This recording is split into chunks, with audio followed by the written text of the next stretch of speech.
Hello my dear friends, I welcome all of you to Vishnu classes. आज हम जो है रिसोर्सेज एंड डेवलपमेंट के बारे में जानेंगे, जो कि हमारा ज्योग्राफी का फर्स्ट चैप्टर है 10th क्लास का। सबसे पहले हम जानते हैं रिसोर्सेज क्या होते हैं। वो संसाधन जो हमें नेचुरली प्रोवाइड किए जाते हैं, जैसे कि हम नेचुरली भी हो सकता है और कई जो है अननेचुरल भी होते हैं रिसोर्सेज, लेकिन मोस्टली जो है बाय नेचर ही हमें ये मिलते हैं। ठीक है, नेचर के अकॉर्डिंग भी है, टेक्नोलॉजिकल भी होते हैं और कुछ इंस्टीट्यूशन से भी जो है हमें रिसोर्सेज मिलते हैं। अब डेवलपमेंट क्या है, जैसे कि टाइम टू टाइम जो है चेंजेस आते रहते हैं, वेरिएशंस आती रहती हैं और वैसे ही जो है डेवलपमेंट होती रहती है।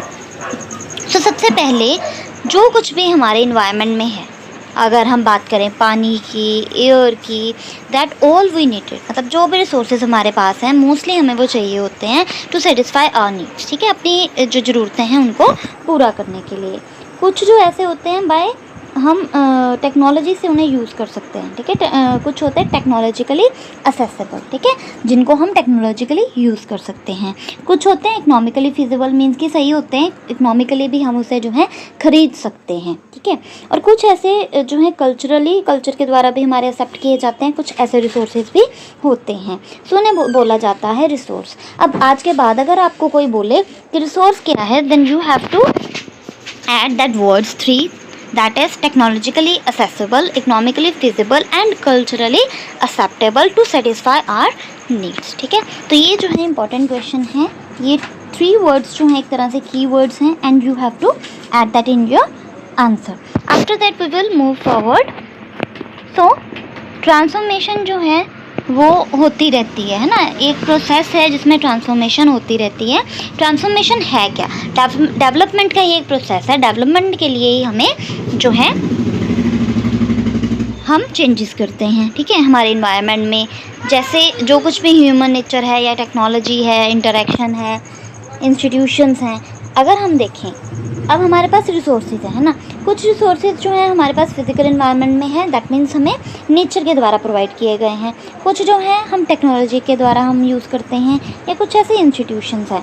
और जब इनका इंटरेक्शन होता है, तीनों जब हम यूज़ करते हैं अच्छे से, that is resource, that is very helpful for all of us. ठीक है, तो यही एक तरह से इंटरेक्टिव रिलेशनशिप है हमारे नेचर के बीच में, टेक्नोलॉजी के बीच में और इंस्टीट्यूशंस के बीच में।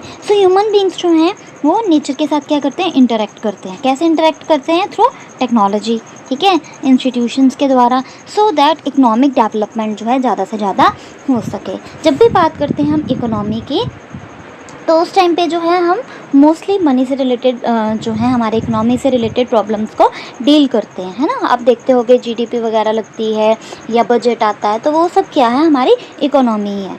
और ये सारे जो रिसोर्सेज हैं ये हमें फ्री मोस्टली मिले हुए हैं। जो नेचुरल रिसोर्सेज हैं वो क्या हैं, एक तरह से गॉड के द्वारा हमें दिया गया गिफ्ट है। ठीक है, दैट ये जो रिसोर्सेज है हमारे, ठीक है, रिसोर्सेज एक तरह से वो भी हैं जो ह्यूमन एक्टिविटीज़ के द्वारा जो हम फंक्शन करते हैं। ठीक है, कुछ ऐसे टेक्नोलॉजिकली जो हम यूज़ करते हैं या बनाते हैं, वो भी तो रिसोर्सेज ही होते हैं ना। तो इसीलिए ह्यूमन बीइंग भी अगर हम बात करें, वो भी एक तरह से क्या है, हमारा एक तरह से हम भी एक रिसोर्स हैं और बहुत ही एसेंशियल कंपोनेंट है, क्योंकि ह्यूमन होंगे तभी रिसोर्सेज को यूज़ किया जाएगा ना। तो इसीलिए जब भी हम जो भी हमारे मटेरियल हमारे पास होता है, जब हम उसे ट्रांसफॉर्म करते हैं, चेंज करते हैं अपने इन्वायरमेंट के अकॉर्डिंगली रिसोर्सेज को, और देन जब हम उसे यूज़ करते हैं, दैट इज़ रिसोर्सेज। ठीक है, अब आपको जो है ये बहुत इम्पॉर्टेंट है, आपको पता होना चाहिए। इम्पॉर्टेंट क्वेश्चन है, आ सकता है वेरी शॉर्ट में भी आ सकता है, शॉर्ट में भी आ सकता है, लॉन्ग में भी आ सकता है, प्लस इसमें से जो है आपको कोई ना कोई एमसीक्यू भी पूछा जा सकता है। When what is the question, मतलब कि रिसोर्सेज को कितने पार्ट्स में डिवाइड या क्लासीफाई किया जाता है। तो first is on the basis of origin. Origin के बेस पे जो है अबॉयटिक और अबॉयटिक होते हैं, that means living and non living things.